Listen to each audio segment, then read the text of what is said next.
ഇന്നൊരു ഞായറാഴ്ചയാണ്.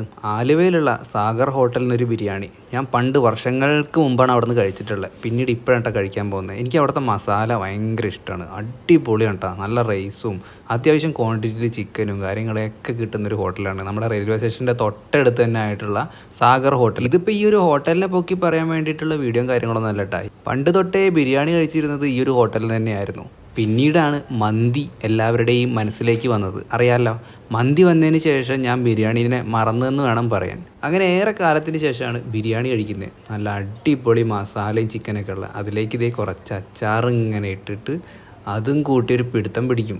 എൻ്റെ മോനെ അടിപൊളിയാണ്. മറ്റുള്ള കടകളിലുമായിട്ട് ഈ ഒരു ബിരിയാണി ഞാൻ കമ്പാരിസൺ കാര്യങ്ങളൊന്നും ചെയ്യുന്നില്ല. പക്ഷേ എനിക്ക് ഇവിടുത്തെ ബിരിയാണി പ്രത്യേക ഒരു ഇഷ്ടമാണ്. കാരണം മധുരിപ്പും കാര്യങ്ങളൊന്നും ഉണ്ടാവില്ല. ഒരു തരം എന്താ പറയുക, ഭയങ്കരമായിട്ട് എരിവുണ്ടോയെന്ന് ചോദിച്ചാൽ ഇല്ല. പക്ഷേ ഒരു കുറച്ച് എരിവും കാര്യങ്ങളൊക്കെ ഉള്ള നല്ല അടിപൊളി. നമ്മൾ മലപ്പുറത്ത് നിന്നൊക്കെ കഴിക്കില്ല, ചില കല്യാണ വീട്ടിൽ നിന്നൊക്കെ കഴിക്കുന്ന ബിരിയാണി എന്നൊക്കെ പറയില്ലേ, ആ ഒരു ലെവലിലേക്ക് അങ്ങോട്ട് അത്രയും വലിയ രീതിയിലൊന്നും എത്തിയിട്ടില്ലെങ്കിലും എന്നാലും അതേപോലെയുള്ള ഒരു ബിരിയാണിയാണ്. നമ്മൾ കഥ പറഞ്ഞ് ഭക്ഷണം കഴിക്കേണ്ട കാര്യം മറന്നില്ലേ.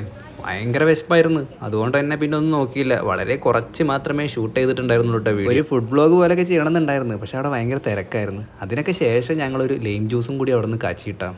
എല്ലാം കഴിഞ്ഞപ്പോൾ ആ ലൈം ജ്യൂസ് കുടിക്കുമ്പോഴത്തേക്ക് ഒരു മനസമാധാനമാണ്.